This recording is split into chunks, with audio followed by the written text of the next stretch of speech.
All right, we are off to another amazing Scale with Pros episode with another special guest, Mark. Man, thank you so much for being here. Excited to dive in, to everything that you've built in, the real estate portfolio to the other businesses that you've started.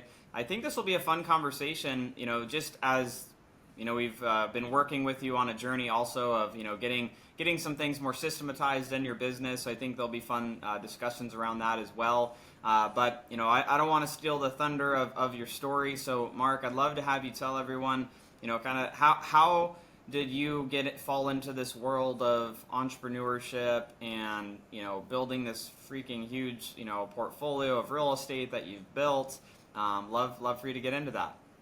Okay, great. Well, I appreciate it, Cody, and happy to have the conversation with you, and I appreciate the invite to chat with you for a bit. Yeah.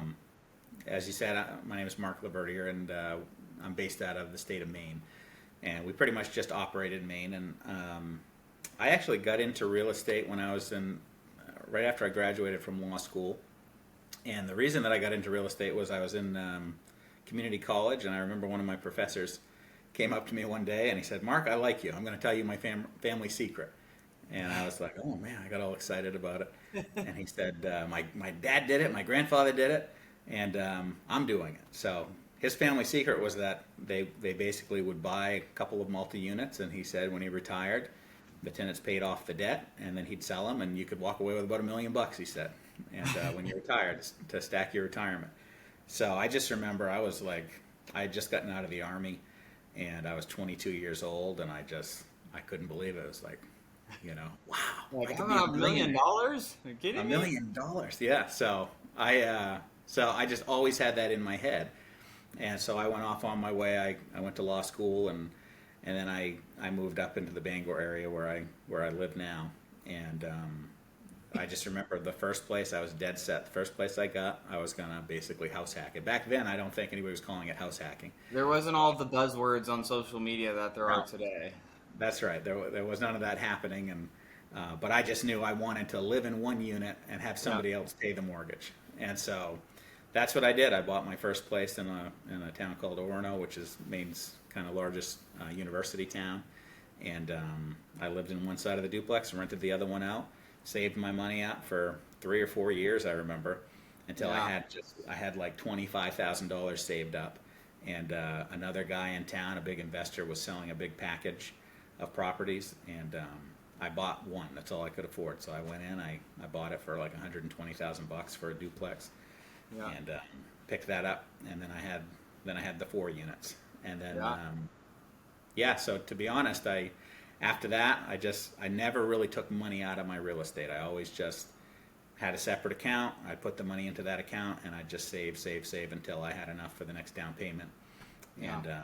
And I probably trickled along for probably 6 years or so like that, just picking up units as I could. I got a portfolio of about 15 units by that point, and I was kind of going slow. I was practicing law full Yeah. time, distracted with that, and What then area I of law do you practice? Obviously, we've oh talked yeah, for the yeah, audience. yeah, yeah.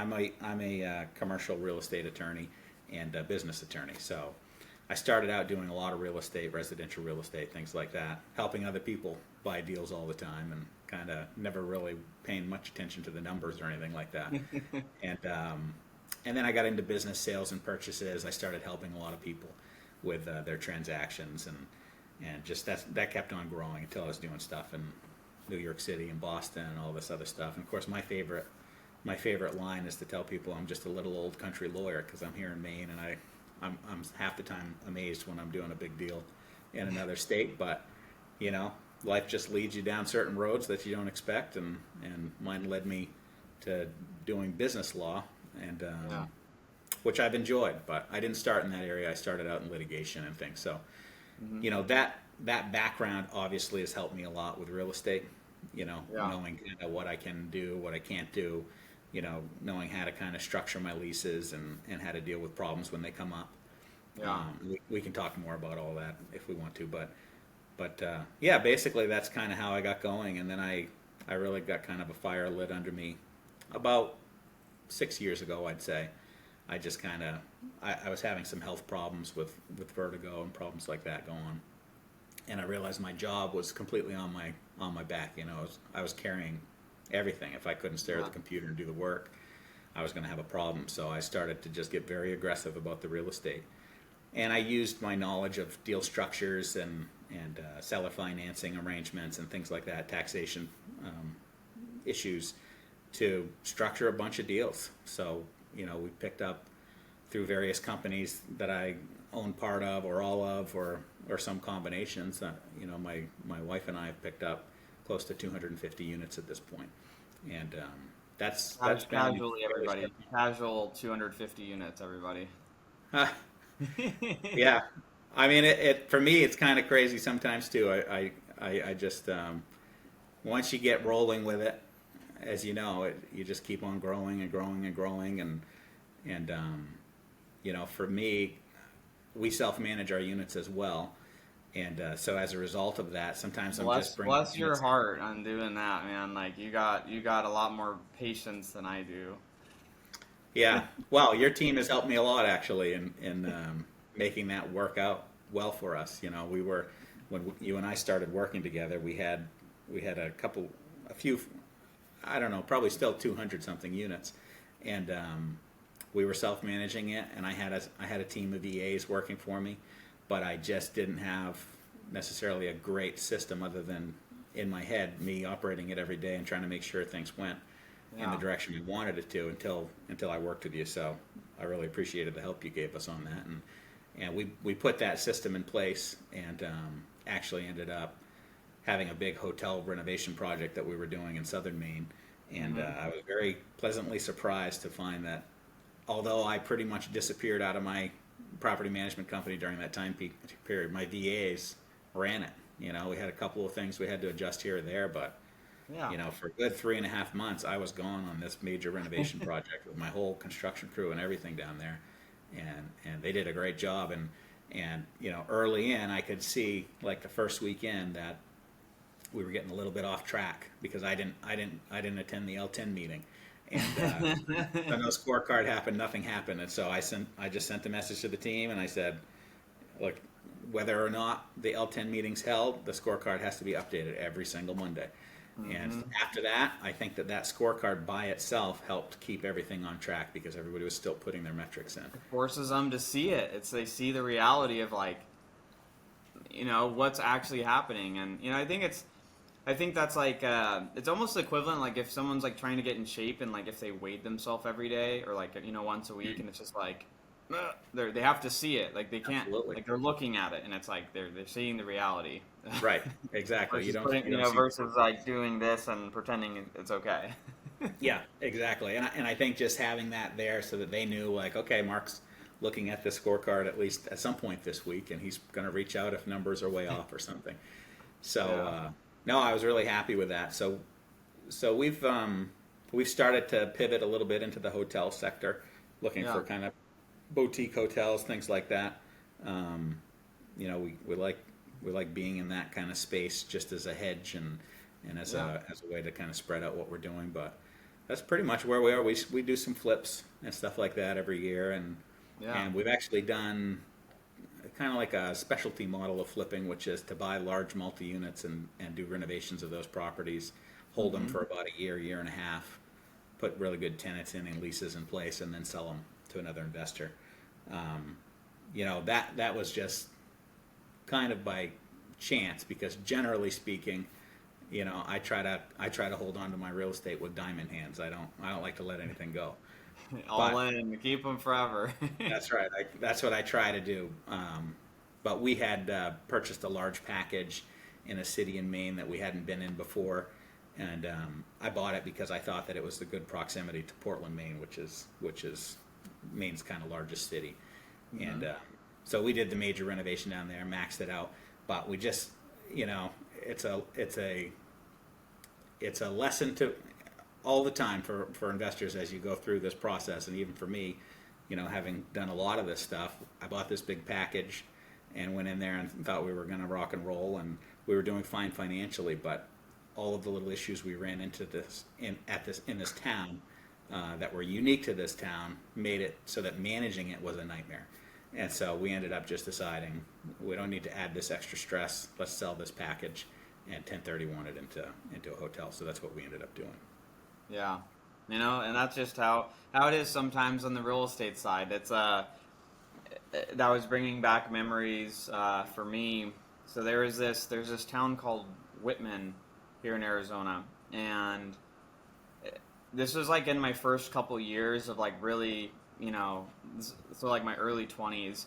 I was really, cranking forward, doing, a lot of flips. Like we got up to where like, well, we thought we were, just doing amazing stuff. Like we'd run like 15 to 20 flips at a time. So we're like, yeah, we're moving and shaking. And, then we got a little sloppy. We'd buy some deals. It's like, yeah, it's, not as good of a deal, but we'll still make it work. And, at the same time doing BRRRRs as we can. For those listening, BRRRRs is where you buy it, distressed property, fix it up, you lease it out, then you refinance it into long-term debt. And so we were doing that in this town in Whitman, this little specific area, terrible area in that city, not the whole city. So for anyone listening that maybe is there, it's not a bad city. It's just there's a really bad pocket we bought in. Didn't know anything about the area. And we bought this property subject to, and so, we were like, man, like we got a good deal on this, and we brought in like $80,000 in private capital to, fix up. Basically, it had like a single family home on it, and then 2 duplexes on the lot. So it was like 4 or 5, 5 units. And so we're like, okay, like we're going to fix this up. We're going to rent it out. Like the sub 2 loan was super cheap on it. We're like, we're going to freaking cash flow like crazy. Yeah. Mark, this was like probably the biggest nightmare deal that I ever had in real estate, which just brings me back to that, where we couldn't even fix up the property because every time we'd start fixing it up, homeless people in the area would break in, they'd steal the stuff, the contractors would, board it up, they'd rip the boards down, steal the stuff out of it. Like we did the same work like 3 different times. Then we fenced the whole property. We're like, maybe the fence will stop them.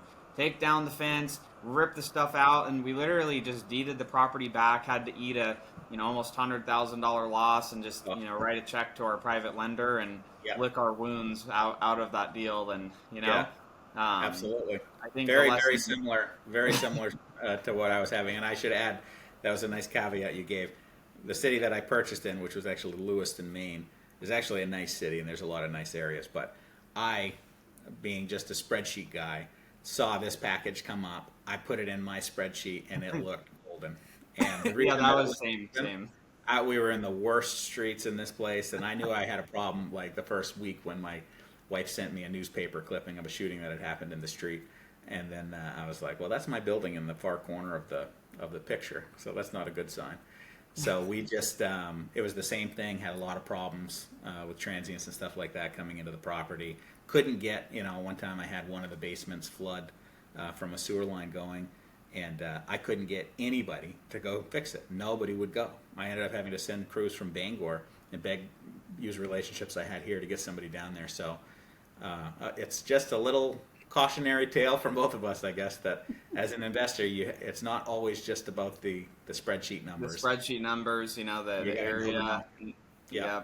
Knowing the area is super, super important. I want to go back to for a second. So one of the things that you did early on was house hacking. And, this is something that I noticed. And so this is I would say for our younger listeners, but anyone could still, take this lesson. But how did you get yourself to do house hacking when I'm sure, because this was a case for me too, you have friends that are going and living in the nice luxury apartments with the nice amenities, and then they're like seeing you living in a duplex, and it's like you're an attorney living in a duplex, and it's like, like how did you get yourself to do that when I'm sure a lot of your friends weren't doing that, because that was a similar story for me. Absolutely, yeah, no, that's absolutely the case, and I can tell you that my first wife was not particularly thrilled with the fact that we were going to be living with some college kids living above us. But I just had it in my head, and I'm a pretty stubborn guy when it comes to certain things, and I had it in my head that this is how I had to do it in order to get into real estate. And so that's kind of what we did. But it was tough, and I can tell you that living in the shared housing like that was a little bit of a challenge sometimes, especially Yeah. I'm in a college town, so I was just getting college kids up there partying a lot and stuff like that. So I tried to screen carefully, and we lived there for probably 2.5 years, right around there. Yeah. I used my VA loan to purchase that property, Nice. so I have extremely low interest rate on it, Yeah. I don't think that I necessarily got the best deal on it at the time. At the time, Yeah. I paid 155, I think, and that was probably right at the market or slightly over. So it's not like I went and got a hammer of a deal. I was looking around for quite a while. I was in a situation where I was staying in an apartment. My lease was going to end soon, and I needed to find a place. And I was it was either find a place or we were going to move in with her parents to their house for a little while, and I wasn't trying to do that. So this Yeah. came up, and I got it. And I remember worrying a lot about whether I bought it right, whether the price was good and everything. But at the end of the day, as is often the case, as I'm sure you've seen, we worry about the pricing on these things and appreciation Time. and everything keeps on going, and all of a sudden you're looking back like 10 years ago and you're like, wow, I can't believe I bought that for 155 10 years ago, and it's worth like 300,000 now or something. So, you Yeah. know, but yeah, that's kind of how I did that. And I always had people commenting about it. I can't believe you live with college kids. I can't believe you're living in this situation. But there's no question in my mind, if I had not done that, I don't think I either wouldn't have any units right now, or I would have a much smaller portfolio that I have right now, because it would have taken me probably 10 years at least to move through my career and get to the point where I had enough revenue coming in for me to independently go buy another, like an investment property, while I had that single family house. And I've Yeah. told a lot of new investors this when they're asking me about stuff. Just, that's my biggest piece of advice to somebody. If you want to get into this, don't go buy a single family house as your first place. You've got to, in my opinion, you've got to go buy a multi-unit and live in one. If you can get a 4 unit, that's the best scenario in my Yeah. mind. And Yeah. because you can still use the VA loans or HUD stuff. So I just think that that's the best play. I think you do that, and that's the only, for me, I didn't have any money to start with at all. I came out of the Yeah. Army, and every weekend in the Army, when I got my paycheck, I went down to the local bar or whatever with my buddies and blew the whole thing in like 2 days on new stuff that I was buying at Walmart or wherever else. So, Yeah. um, so yeah, that was my only path into it, and I'd highly recommend that approach. I really like that approach too, and I think it's a lesson for those that are listening, and especially for people that make the excuse of I don't have any money, and it's like easy for you to say and blah blah blah. It's like there's people that can play the victim of like, oh, it's not like that, for me or whatever. And I when I bought my first place, I bought a townhome, and it was really because I couldn't find a multifamily that was in. There's not a lot of areas here in the valley that are like in pretty decent, safe areas where you're gonna Mm-hmm. get a multifamily where where I'd feel like, in my measure of that is like, okay, if I have a girlfriend come over, do I feel safe for? And it's like that Right. was kind of my measuring stick of like, would I Yeah. want to live there? That's a good measure. Are they going to flee as soon as they get there? Yeah. Yeah, and so I couldn't really find that on the area of town that that I was in, and so I was like, okay, well, I'm gonna. So my first place I bought this 3-2 townhome. I freaking regret ever selling that thing.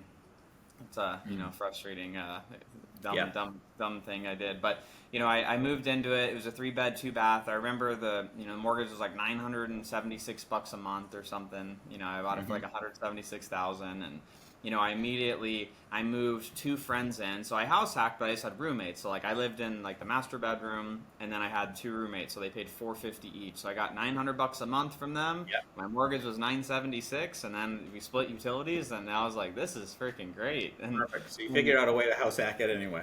yeah, Yeah. yeah. So I did that, and that's what I mean for me. And this for those listening, it's like that allowed me to save a bunch of money to then just invest. Like real estate was what I was doing at the time as my main focus, and so it allowed me to just put all of that money into doing marketing and trying to get more deals and do Yeah. more business. And I think and then at the same, to the friends like, why are you living there? then my friends are living in luxury apartments, paying rent, not owning anything, and those same friends don't have many assets today. So it's Hmm. like Yeah. it's those I think it's those sacrifices that we make early on of what where we're living now for where we want to be later on, and Right. I think a lot of people Absolutely. aren't willing to do that.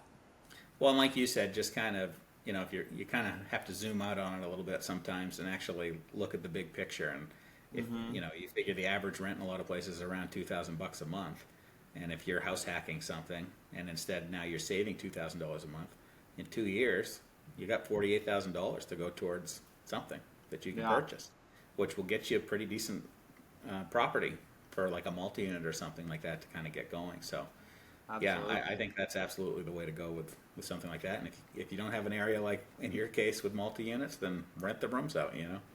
Yeah, and the next place I went, I got a 4 bedroom and did it there, and rented 3 bedrooms out. Yep. There's like this. I saw this like graph or something. I can't remember. Probably I was scrolling TikTok or something. You've probably seen it, but it's got it shows the two curves. One is the person that when they're young is kind of really working hard and they're going uphill, and it shows the second half of their life they're just kind of sliding down the slope. And then it shows the other person who just takes it easy when they're young and they're going down, and they get to the second half and now they're going up. But the little character's got the cane because he's trying to get up the hill. So that was always kind of my attitude. I just knew that I wanted to, while I had the energy and everything, and I was younger, I wanted to really get after it and get it Yep. so that I could try to have a lifestyle when I got into my like early 40s or mid 40s where I could start to do more of the things like travel and stuff like that I want to do. So Yeah, I love that. Have you read the book or heard of the book called Die with Zero? no, no, So that sounds interesting though. I already think I'll like that. yeah, it's a really interesting book. So I mean, I've been very much in the hustle culture for since I was 17 years old, just like grind, work hard, just push more, more, more. Mm. And I had a friend, one of my friends, he was actually on the podcast probably a couple months back from this, but so he created a product, went on Shark Tank, partnered with Mark Cuban. They ended up growing this e-commerce deal, sold it. He made money. He's traveled all over the world, and now he's a real estate investor. Builds apartment complexes out in like Georgia and stuff. And Mm. he recommended this book to me because he's just like, what's your he's like, when are you going to start deaccumulating? He like asked me this, and I'm like, what are you talking about, deaccumulating? And he like goes into Never this. heard of such a thing. Yeah, I was like, what are you Deaccumulate. talking about? I'm trying to keep growing.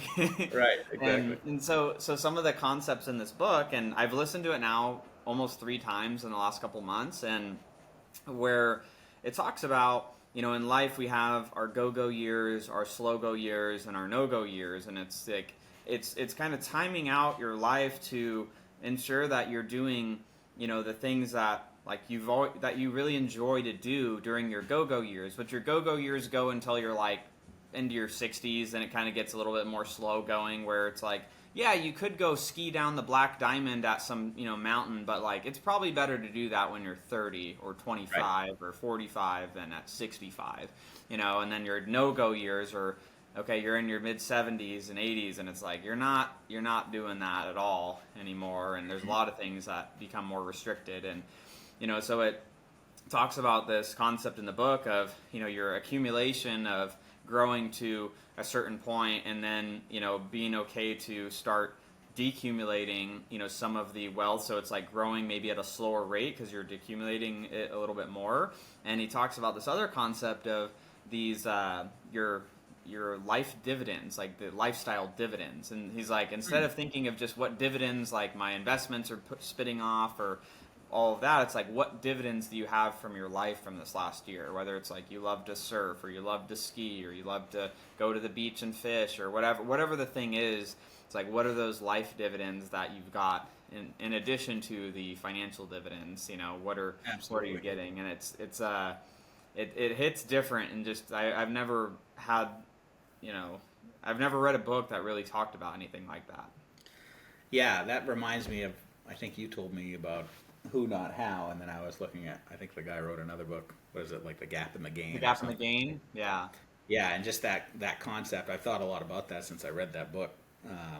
Just this illusion we have in our heads of some point in the future when we're gonna One have day I'll.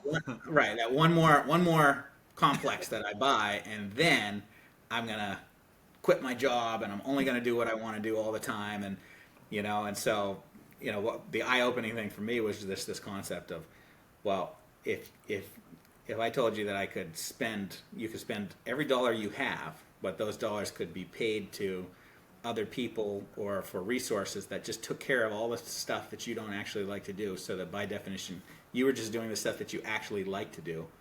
Wouldn't that be the definition of happiness? Wouldn't that be this illusory happiness that you see across the cavern here? So that was pretty eye-opening, and for me, I've started, I would say in the last 6 months or so, I've really started to take that to heart and maybe spend a little bit more than I would have in the past to hire somebody to do some of the stuff that I don't like to do. So that I can, like right now, I'm down at my camp in Maine with my kids and took the week off just to kind of enjoy the water. And I went down, we got here yesterday, I went down to the water and I heard like the birds chirping and the waves hitting and everything. And I thought, I've owned this place for years and I'm out here grinding all the time. And I hadn't been down here for like a year and a half. Oh, And I'm wow. all stressed out all the time working, and this beautiful, peaceful place is right here, and I own it. And I could come down here and just experience this all the time, and I'm not. So it's definitely a case of, I don't know how, I'm sure you've experienced this too, but you get into this role as a real estate person or investor or business person, and it really starts to transform you, and you start to Hmm. kind of become like one with this whole process, so that I don't do anything else. It's I like your just identity starts to get like intertwined exactly, with it. Yeah. exactly, and it's like all you do. And I had a buddy come in the other day as an example of this, and he said exactly what I just said. If I can just get one multi-unit, if you just help me figure out how to buy one multi-unit, then I'd be able to just kind of cut back. I could play video games all the time. I could, do whatever. And I thought to myself when he said it, that's exactly what I used to think. If I just go buy this duplex, once I get my second duplex in Orono, I'm just going to hang out and play Modern Warfare all the time and hang out with the boys, and I'm done. But what happened in reality is I got transformed into this like real estate monster that I hardly recognized. I just like don't do anything. Even if I had nothing to do, I would not get on a video game now. I'd be looking at real estate online. I'd be analyzing a deal. I'd be Hmm. trying to do something. So it transforms you, and it can be hard to turn that off at some point. When you get to that slow go stage or whatever, it can be hard. And I think that's why you see so many investors who've been doing it a long time. They just don't stop. They just keep going. I'll see the guy like 70 years old and he's trying to bid against me on some hotel or something, and I'm like, what are you doing? Why are you still trying to pick these up? You can't even get 5 years into the amortization schedule. So Yeah. yeah, a little bit of it's something that I'm sure a lot of people are thinking about frequently who are in this type of business. How you figure out how to turn it off a little bit and enjoy Yeah. the fruits of your labors a little bit. Yeah. I think it's a challenge to do it, and I found for me the thing that helps me do it more is like planning the trips out like further in advance. Like I have a hard time like just like on a whim just going and doing something. Mm. But if I plan it in the future, I'm like, okay, that's far enough out, and then once it's there, it's like, ah, it'll be a good time. And Yeah. that book, and every summer, usually me and my wife will leave for a month or so and go somewhere, and get out of the Arizona heat. But so Hmm. the end of the summer, we ended up just booking. We're gonna be gone for almost 2 months, and we're going to Europe. And I was just like, oh, like when I was going through it, I was like having all this anxiety booking it, and it's like these like ridiculous things that we do to ourselves where I'm like, oh, well, like I don't know, like is that is this too long of a trip to be gone? And it's like, okay, well, everything's already remote. It's like I have to like coach myself back down on Right. these things where it's just like I already work remote completely. My entire team is remote. All of my Hmm. meetings happen remotely. the team is able to still do the things that are need to be done while I'm gone, regardless. Like all things are handled, and it's like you can go down this path of like just convincing yourself not to do these things. But I mean, that book made an impact on me where I was like, we got to do more trips, like we got to do Yeah. more of these fun things, and not hold back so much. And I think it's those habits that you build over time. It's hard to break them, because I know for me, like my entire 20s, I forced myself to invest 50% of everything that I made. I would just put into investing, whether it was into real estate or other businesses. I was like, I forced that to happen, so I'd have to like forcefully live live below my means to do that. And now I'm like, after reading that book, I'm like, man, I should start maybe changing that and spending more. And it's a mental game though, when you've ingrained yourself to do something for so long. Absolutely. I mean, it's I was thinking about that the other day, that I look back and I thought, if I was just talking to myself when I was like 22 again, I don't think I'd hardly recognize myself. I just don't, like, I just think about this stuff all the time. And to some extent it's because that's also very rewarding for me. Yeah. I personally believe, I mean, one of my life philosophies is that, one of the reasons that I'm on earth is to actually learn to be a better business person, and to develop my ability to organize things and to build things. And so I take a lot of pleasure in that, but you got to have all the pillars in life, and it can't just be work. And it becomes very tempting to get lost in it and see, wow, what's the next biggest deal I can do? What other feat can I pull off? Like we just did a hotel renovation in 2.5 months. I brought my whole crew down to Southern Maine, and we bought this hotel, did the whole thing in 2.5 months, and did it. And it was pretty extraordinary accomplishment for my whole team, and everybody was super happy, and I was really proud of everybody, and proud of myself for being able to pull that off. And but then, like, it's funny because right after we finished, my wife and I both got sick for like a week. And it's almost like our bodies were like holding that in, because we couldn't get sick during the project. It wasn't going to happen. We were there all the time. It's almost like your body just tells you, what are you doing? Like, calm Take it it down. easy. Why are you doing a major hotel renovation in 2.5 months when you've already got a lot of other stuff going, and you don't really necessarily need to be doing that? But so I'm always trying to check myself and get a handle on it, and feel in some way that I'm in the driver's seat. Although sometimes it doesn't feel that way when you're a real estate investor. Yeah, it's a adventure for sure. So, obviously you've built this, amazing portfolio. You still work, as an attorney. And what advice would you give others that, whether they're trying to build, a portfolio of investments, or, setting themselves up to do something like that? Like, what are the things that, if you went back, like anything that you would do different, to maybe do what you've now accomplished faster or in a more efficient way? Yeah, I think that I would involve other people faster than I did. And by that I mean, it took me probably all but 2 years of my entire investment career here. So the first like 13 years of me investing, for me to realize that I should hire somebody to help me with drafting the leases. I should hire somebody else to do the screenings for me. I should hire a maintenance coordinator to help handle the maintenance calls and things like that. Before, I just did that, and I just rationalized it by looking at my numbers and being like, well, I don't want to pay somebody $50,000 to do this, so I'm going to do this myself. That's a waste of time. Why would I go have a job and pay somebody else to do this? But the reality is, I don't like to do maintenance coordination. I don't feel that my highest and best use is reviewing the applications and trying to make sure that they meet our standards. So instead, I started hiring people, and I wish that I had done that a lot sooner. Because if I had, I think I would have freed myself up to do what I do best, which is find deals and be very creative in how I structure deals to make them work for everybody. And every second that I spend screening an applicant for an apartment is a second I'm not spending either rejuvenating myself a little bit by relaxing or going for a walk or something like that, or analyzing a deal.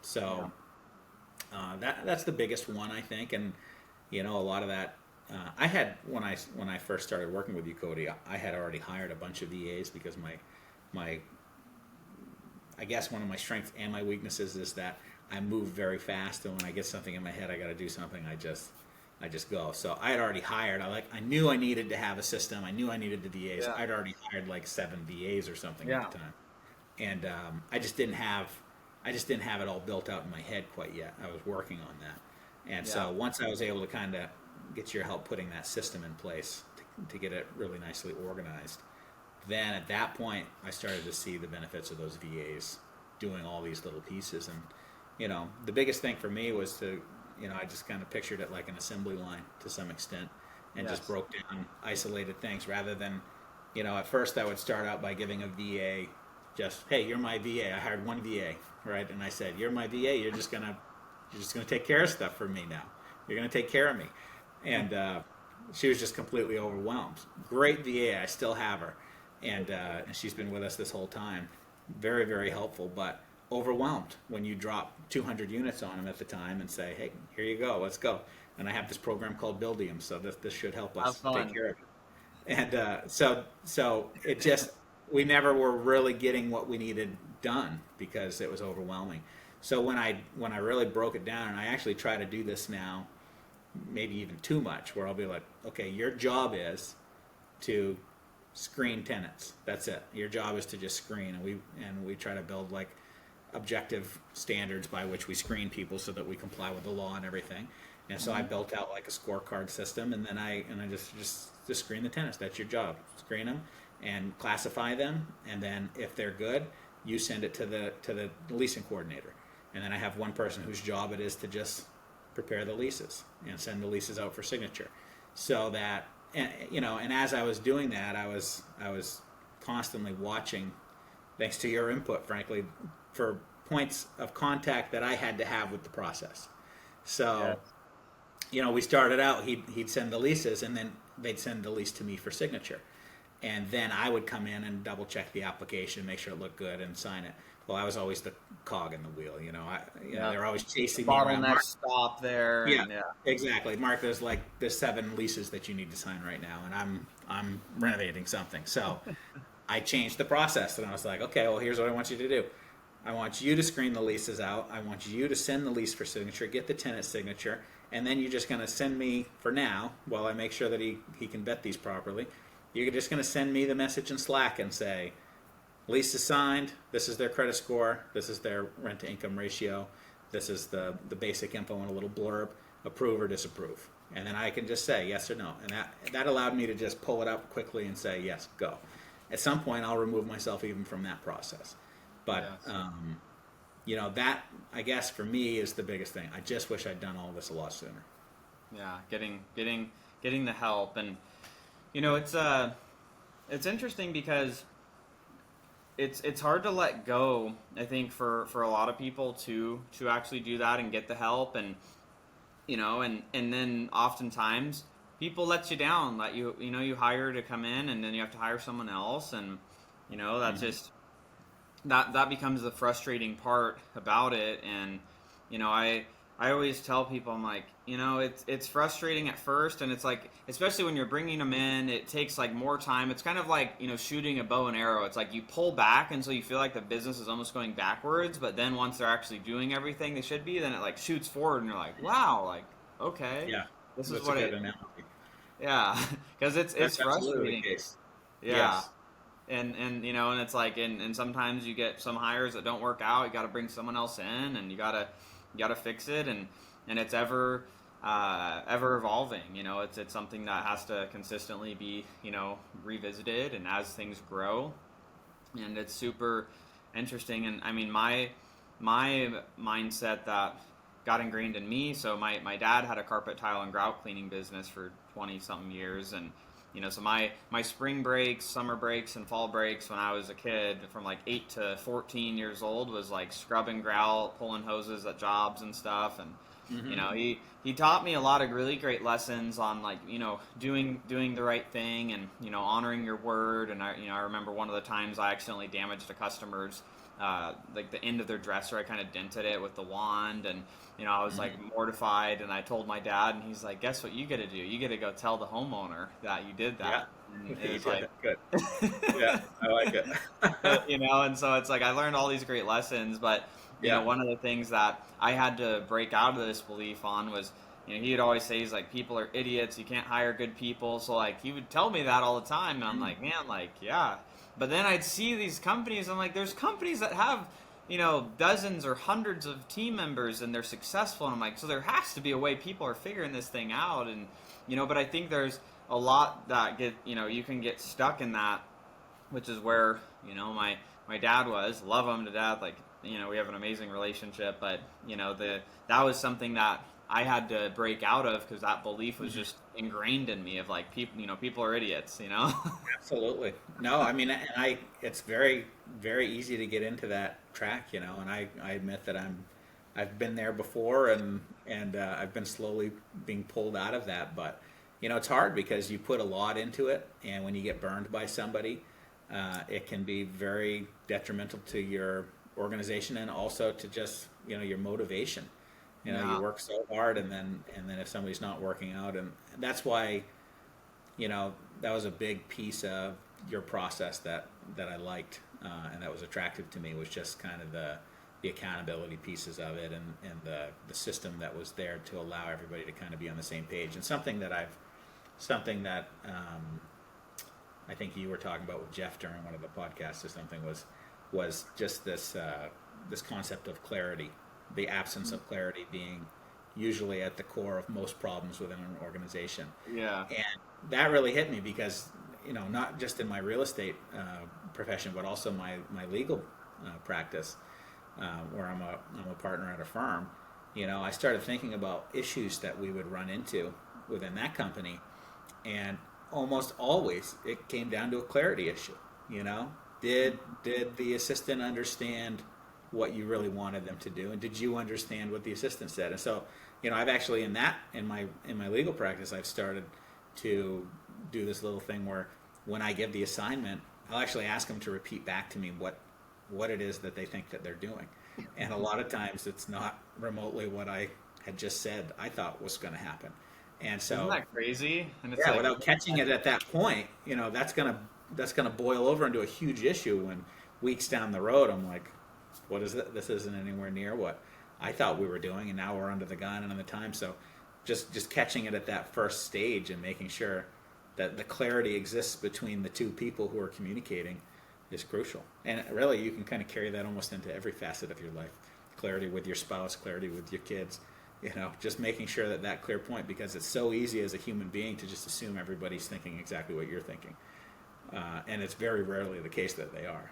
yeah, everyone hears through their own, like, reality. Like, they hear through their lens of, like, their life experiences, and that the decisions that they've made, and the things that they've learned, and, you know, belief systems that they have. And that is one of the challenges of leadership, is having to have that clear communication so that they understand it in the way you're wanting them to, versus the way that they're hearing how it needs to be done. And Yeah. I had a lady, so I had paid this gal. She had worked with me for a little while, and she'd worked on some of our companies years ago, named Tamara. And one of the things that we struggled with was around that. And she had told this story. She did some, like, coaching with our team, and, you know, did this story, and it was just kind of like this goofy story about, like, with her son that's, like, I don't know, 12 or 13 or something. And she's like, you know, a lot of you guys are leading your teams, like, you know, with no clarity and no specificity of, like, what the outcome is that you're wanting. And it's like a lot of stuff Jeff talks about too. And she's like, you know what, I asked my son for, you know, to make me, if he would, you know, I was starving, I was in between meetings, and I asked him to make me a sandwich. And I didn't say anything about anything. And, you know, he made his favorite sandwich and put weird ingredients on that I didn't like, and I didn't want to eat. And so when he brought it to me, I was frustrated. And he was excited to give it to me because he made me a sandwich that Right. His favorite sandwich. his favorite sandwich that Yeah. he would love to eat. And she's like, I went, I was frustrated. I was like, what? I was like, what? I don't even want to eat this. But she's like, then it's like this simple lesson of like, that person and their lens was, this is a great sandwich. I did a great job, and here it Hmm. is, delivered to you as you asked. And then the receiver can be frustrated and this isn't what I wanted. I would have wanted the sandwich I liked. And Yep. we do that as leaders, is like, hey, go do Absolutely. this task, and then they do it, and it's like, there's another story. So this is really funny.